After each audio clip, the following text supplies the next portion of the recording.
We kind of stuck you guys in a nook today, but these it seems cool, like something new to look at. Well, we have to look at Nathan when he's talking, but this is kind of a different background, and since Nathan didn't have projector needs today, we thought it would be fun to look at something different and enjoy the space that we're in, which of course is an art gallery. And here's a pop quiz. First smile. Everybody smile. All right, thank you. What is the best way to support art? Does anybody have a guess, or do they know the answer to that? Support the arts community, right? Buy art. There it is. Could you repeat that? Buy art. Buy art. So the best way to support art in Peoria is to buy art. Yeah, right. Excellent. Buy local art. Who said that? Brian. Yeah, you're right. Buy local art. But to support the arts community, yes, donate to the Art Guild. That's a great thing because then we can do things like this for cheap. They're definitely supporting this thing that we've been doing for quite some time. We've been here for how long? A year? I don't remember. No, not that long? Okay. Well, we're getting up to a year. So that's cool. Is anybody here for the first time? Cool. Well, yeah, the speaker. Welcome. Thanks for coming. You can find 1 Million Cups Peoria on Twitter and Facebook and keep updated constantly. I'm going to probably post this photo I just took of everybody on Twitter, so that'll be fun. I did a Periscope earlier, so if you're into Periscope, you can follow me. Thank you guys for coming, the returning people for coming. Upcoming events. Idea Night is tomorrow. I've done a poor job of promoting that, but Idea Night is tomorrow. If you're interested, you can sign up through the Startup Peoria website. Speaking of websites, once again, I'll tell you, if you've applied to 1 Million Cups to be a presenter, all the data is gone, so we will need you to reapply, please, at 1millioncups.com. Not O-N-E, but the number 1, millioncups.com. Is that clear by now? Okay. Sorry about that, but bear with us. It's a much better user experience, by the way, for us who are dealing with it in the background, so that's great. Yes, Doug? Explain Idea Night? Yeah. Okay, Idea Night is just when critical mass is 4 and the max is 10. So if I get 4 people to sign up, we do it. And each idea is given 20 minutes of undivided attention, and everybody in the group talks about the one idea. So if it's yours, you get 20 minutes of undivided attention, and I sort of loosely moderate it. So hopefully you'll be able to leave with a diverse perspective of your thing. So it's sort of like, if you get too much into the trees and you're not seeing the forests, then maybe somebody has a different perspective, and it's really simple, really easy, non-threatening thing to do. Yes? Can you come if you don't have an idea? Can you come if you don't have an idea? Yes, there are slots for 6 ideas. There is time enough for 6 ideas, and there are 10 seats. So there are 4 seats that are people who, if you just want to work on someone else's idea or provide feedback, yes, the answer is yes. What time was that again, Ryan? Tomorrow, 6 to 8. Yep, and there's a sign-up sheet on the website. You already have your 4 then for tomorrow night? I don't know, I haven't checked it recently. I know. Hey, edit that out, will you, please? Thank you. Anything else on Idea Night? No? Okay. What's that? Any update on the contest? Yes, we've had 4 people sign up for Keystart so far. That's what you're talking about, I assume. Yes. The Keystart program, which is a $5,000 investment competition, right? I've been talking about it for a few weeks now. Yes, we have 4, and I'm expecting probably at least 3 more. So, yeah, and then from there we'll narrow it down to 4, and then we'll have an event. That should be fun. The stories that we get out of that should be pretty good, and it's exciting. So if you're toying around with an idea, submit it to Keystart. It might just be worth $5,000. Let's see.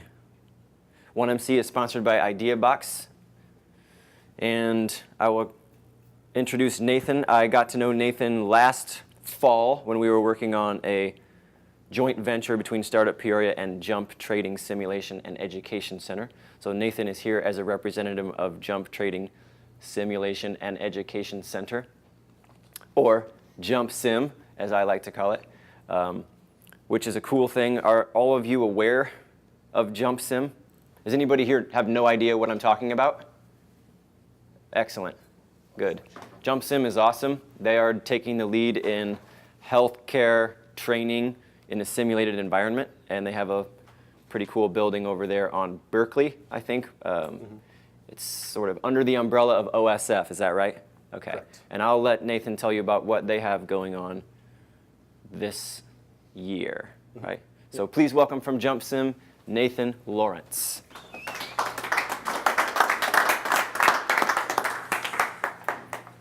So I am the website and social media coordinator at Jump Trading Simulation and Education Center. Jump is a place where innovation and collaboration come together to lead the transformation of healthcare worldwide. Our vision is to improve outcomes and lower healthcare costs. Jump is a collaboration between OSF Healthcare and the University of Illinois College of Medicine at Peoria. Our building is located on the campus of OSF St. Francis Medical Center. Currently, we've only built out 2 of our first 6 floors. The first floor features our conference center and also includes skills labs where individuals can practice training. The second floor is all about teamwork and interprofessional education. It also features a fully functioning hospital floor as well as state-of-the-art technology like high-fidelity mannequins. In our the doors at Jump first opened 2 years ago in April of 2013. It was estimated that we would have a $92 million impact in our first 5 years of operation.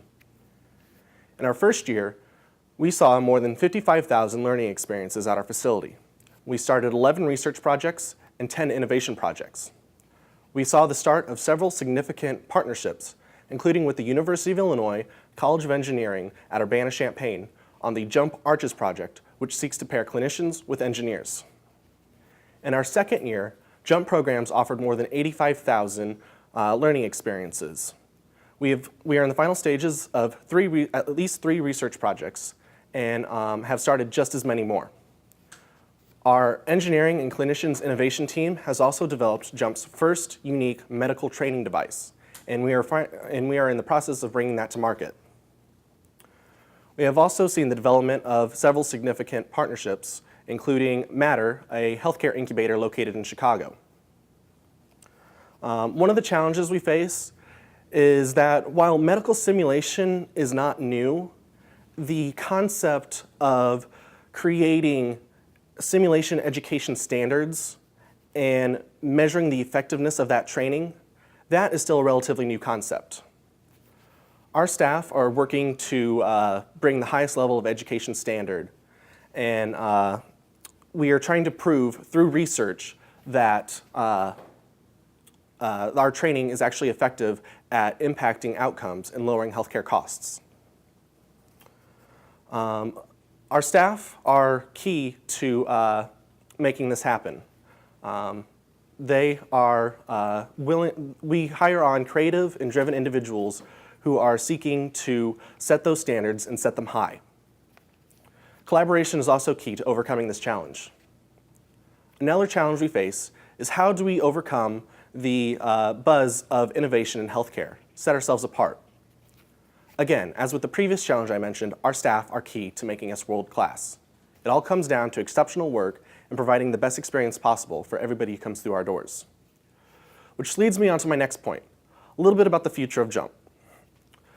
While it seems like something new happens every week at Jump, what I am most proud of is our commitment to our community. Taking a quick step back, last year we brought Disney Institute to Jump, and we invited members of the community to learn about Disney's approach to creativity and innovation.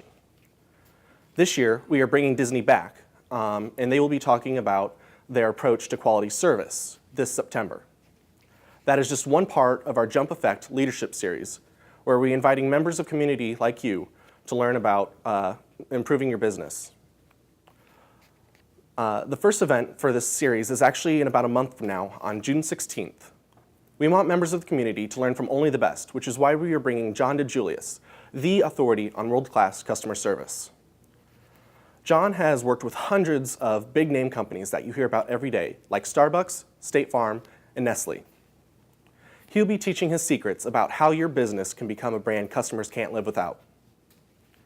And finally, in November, we will be bringing in 3 speakers with international experience on employee engagement. Any questions? Yep. The upcoming series, is there a charge for that? Yes, there is.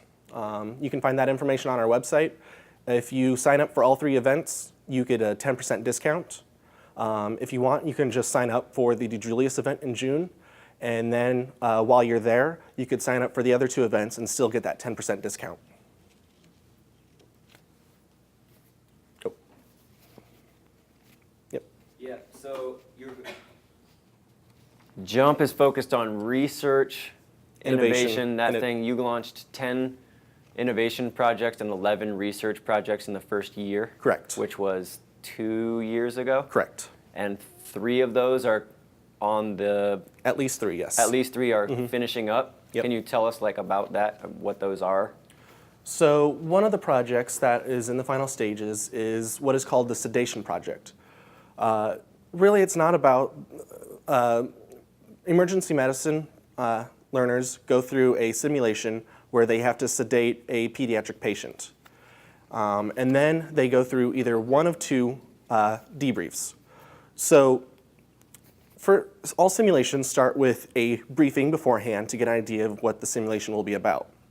And then they go through the simulation, which usually lasts 5 to 10 minutes, and then roughly 3 times that much time in debriefing, which is looking at what they did and not necessarily what they did wrong, but what they would do different next time. And so currently, the standard method of debriefing is everybody who might be part of that simulation, so the facilitator, any standardized participants, which are patient actors, or the simulation specialist who is involved in that, they would all go into the debriefing, but that is very high faculty cost. So what we're looking at is if we record the learner on video and put them in with the same checklist that the facilitator uses, will they still learn and come away with the same experience? And so that would reduce faculty costs. Another project is the Central Line study. Central Line is where they basically stick a catheter in one of your arteries, and that is a very dangerous procedure. And so we are looking at mastery training and using simulation to improve the outcomes on that. Previously, it was see one, do one, teach one, which isn't a very effective method. So now we're actually bringing in hands-on training to try to improve that. You talked about doing some measurements on the financial impact of your training. What are the metrics that you're using to do the measures? What are you looking at to see how effective it is? So that impact study was actually done through Bradley University. But like with the Central Line study, we are looking at the reduction in complications. I think we recently announced that there would be over millions of dollars in savings because of reduced time in the hospital. So that's one of the ways we're looking at that. So we compared previous 18 months before the training to 18 months after the training. And the return on income is actually going to improve over the years on that study. So obviously you're working with hospital staff, OSF. Mm-hmm. Are you also working with like first responders, police, fire, maybe like advanced medical transport? Yes, we are working with AMT. We host every once a month on the first Wednesday of the month, actually. We have EMT training for continuing medical education, and we also occasionally do events with AMT to help train their learners, their providers. Do you extend beyond that care providers to people who might have manageable, like long-term things, like patients themselves, people that might have diabetes or other things they can monitor? So we don't necessarily interact directly with patients. One of the projects we are currently working on is a partnership with Intel GE on care innovations, where we are looking at putting technology into elderly patients' homes currently. So that is part of a research project that we are working on to ensure that they are picking up and taking their pills and tracking what they're eating and everything like that. So in your simulation environment, all of the patients are actors? Correct, yep. So we either have standardized participants, which are basically actors. They aren't just limited to the patient role though. They could be another member of the caregiving team. And then we also have high fidelity mannequins, which can blink, cry, sweat. They have all the functions of an actual patient basically. So. Is it a robot? More or less. Our simulation specialists can actually go behind the scenes and talk through the mannequin using a microphone. Does it have feelings? It can, yes. It can cry. Yes, it can cry. You guys do tours? We used to, but not anymore, because it ended up, people were wanting to learn a lot more about what we were doing. If you want, you could schedule something through me, and I could take you through a tour. What was the question?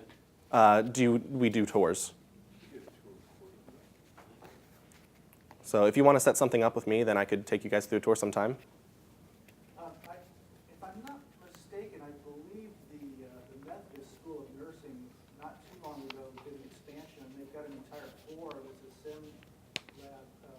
I was wondering if Jump is involved with that at all. I don't believe so. I'm not familiar with that project. Yep. I took a tour of the facility, beautiful facility, first 2 floors, but you also had some empty space in the upper sections. Do you have any idea what you guys are planning to do with it may be occupied already by now, but have you expanded on the other 2 floors? So far we've only built out 2 of the 6 floors. We have plans for the 3rd and 4th floor, and we should be starting work on that soon.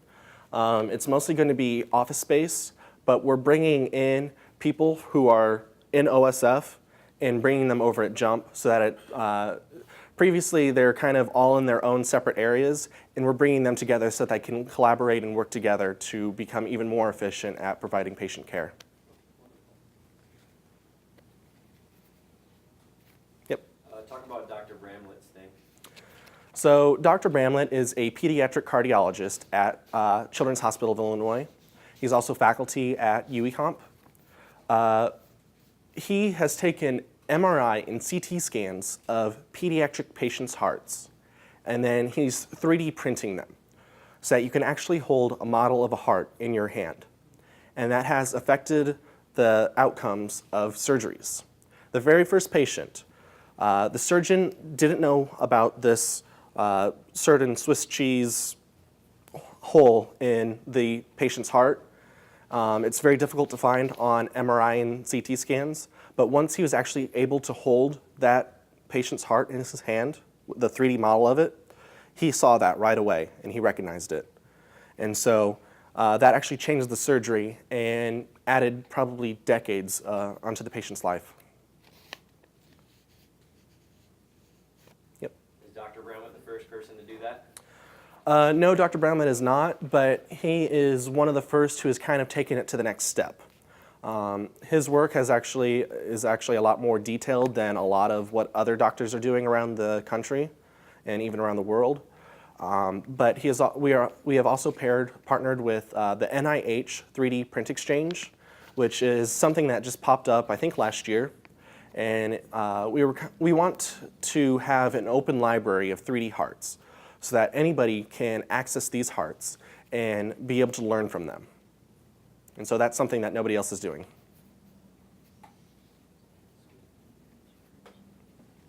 Yep. Last year I went to the Med TEDx at your center, which was really great. Are you going to do that again? Or Yes, we are. other- We're waiting to, the dates are in November, I believe, this year. I want to say the 16th through the 18th, but don't quote me on that. We should have sign-ups available on that soon. We have applied to be another provider for that. So I think we're waiting to hear back on that. But we should have information on our website available soon.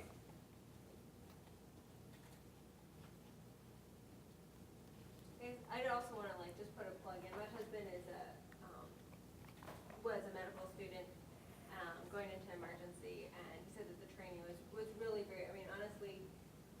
training as a doctor, you have to train on someone. All the stitches and, you know, the central lines and all of those things, and being able to work on such a high quality dummy, which doesn't really sound very Yeah. good, but, and even being able to work with some of the actors that you know, how to give someone bad news, or how to detect domestic violence with patients.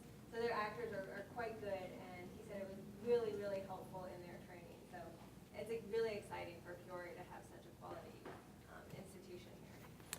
So yeah, like she said, it's not just medical training that our standardized participants do. Healthcare goes beyond just treating the condition. It's also treating the patient and treating their family and working with them. And so doctors, previously they were so focused on training to treat the conditions that they'd go into the hospital and they'd deal with an angry patient and have no clue what to do. And so that's something that our standardized participants and our programs at JUMP help cover, is teaching them how to work with other people, with patients. Yep. I read a study where, along the same lines we were just talking about, a study that seemed to show that doctors who had a cold manner with their patients were far more likely to be involved in lawsuits and things like that. And if the doctors had developed a relationship with their patients and spent some time with them, you know, if something did go wrong, the patients were far less likely to seek some kind of legal outcome. Is that something you folks address in your training? I don't believe we have addressed any legal issues regarding that. But In terms of developing a relationship with patients? so the question was,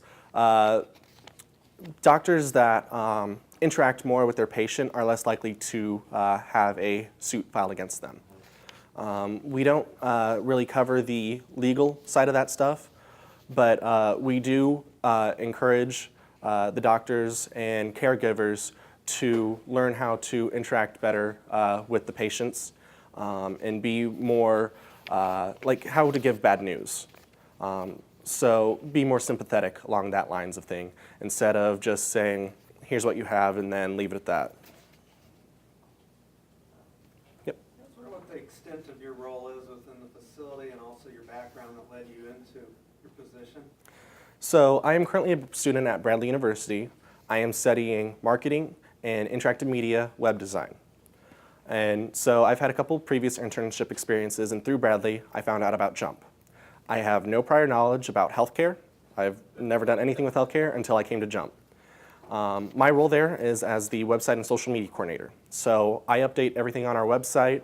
I run our social media pages, like us on Facebook and Twitter at JUMP Simulation. And then for a while, I was writing all of our blog posts, most of our blog posts, although we've recently hired on a new blog and writer coordinator. So she has taken over that role, and I'm assisting her with that. So. Very good. Thanks. From Bradley. Did you say that? That Yep. you went to Bradley? Mhm. Yeah. I'm still going to Bradley When do you graduate? next May, in about a year. Wow. Right on. Yep. Have there been any other uses of the 3D printing besides the art that you talked about? Yes, so facial reconstruction surgery. We've 3D printed a skull, and doctors were able to go in and take a look at that and figure out how to put the skull back together. We've also looked at spinal injuries, gout models on feet, and we also use it for other creating molds for like abscesses and rashes. And so we mix silicone and then pour it into those molds, and then we can stick it on to our standardized participants or the mannequins in order to show symptoms. If I'm a young budding medical student, is there a way for me to interact or internship or volunteer with JUMP? So we hire on research assistants quite frequently. Usually they're pre-med so that they can get experience in this field before they actually go to medical school. If you are a student at OSF, then, or a caregiver at OSF, then you also get access to our facilities. We have plenty of internship opportunities throughout the year, including several engineering opportunities. We're looking for a lot of biomedical students. Yep. Talk about some of your interactions nationally. What other programs, businesses, simulation centers do you interact with besides what you identified? So recently, our leadership team went to the Czech Republic in Brno for a new simulation center down there. And it was a big conference, and we were able to both learn and teach from our knowledge of what that simulation center is doing down there, and help them get along better. We've also networked with the Mayo Clinic and Sinai Research Hospital, I believe. Yep. What made Jump, the trading firm, get into healthcare? Why Victoria? So the CEO of Jump Trading, a Chicago-based trading firm, had his daughter was a patient at the Children's Hospital of Illinois. And so he was so impressed by OSF and our standards there that he wanted to set this collaboration between OSF and the College of Medicine at Peoria. And so he gave a considerable donation to make that happen. Yep. Do you know if there's plans to use the facility to do any like future care scenario things? So right now I know that you're looking at how to improve current standards of care, but maybe when telemedicine or remote things happen, do you plan to do that at all? So on our third floor, we have a space planned out specifically for telemedicine. And so currently it's a small group at OSF, but they're going to be moving over to Jump, and we have given them plenty of room and resources to be able to expand their program into the future of telemedicine. And then part of that is also with the Care Innovations Research Project that I talked about earlier, where they will be able to use like iPads and other devices to be able to basically Skype with their patients and be able to provide knowledge and potential diagnosis of their patients remotely. Yep. How can entrepreneurs with medical or medicine-related products engage with Jump Trading? So one of the services that we offer is usability studies, where we test your product basically in our environments and provide feedback on it in order to bring it to the next level. Yep. So yeah, it sounds like that the organization is taking, I guess, the lead globally in simulating healthcare and that sort of thing, and technological innovation, or whatever. So why the leadership stuff too? We found that our services could be applied not just in healthcare, but also to leadership. So one of the things that we've done is we've worked with Bradley's MBA program and used our standardized participants to teach the Bradley MBA students leadership roles.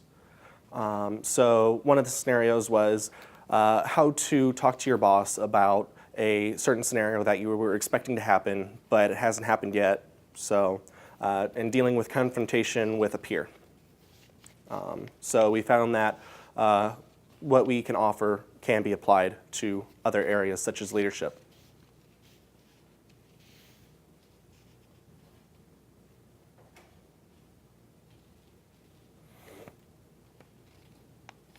Any more questions? You have one more question. I have a question. What can the people in this room do to help you or the organization accomplish its goals? That's a good question. Yeah, should have prepared you for that. Yeah. Sorry about that. Sign up for a leadership class, for instance. Yes. So one of the things we want to do is continue expanding what we can offer to the community. And the leadership series that we're offering this year is just one of the ways that we were doing that. And so if we have a good turnout this year, then we will continue doing that for future years and make it even bigger and better for our community. And so that will in turn help us put a little more funding back into some of the projects that we are able to do. Right on. Yep. Oh, okay. How about this one? I think it would go along with Brandon's question. How can we get connected to get information on events and things that are going on at the Jump Trade? So It happened to me. I'm not even sure how it happened. I think somebody just got my business card and started emailing me information. But I mean, it's good to know what's going on. so you can follow us on our website and social media.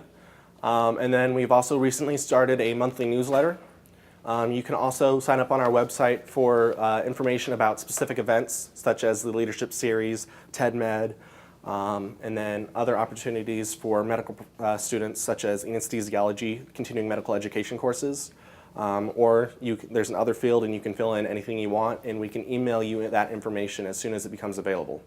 So that's how you can follow along with what's going on. You can follow our blog. We post out 2 blogs a week, providing a bunch of different information about the latest stuff that we've done recently, as well as any upcoming stuff. Right on. Thank you, Nathan. Thank you.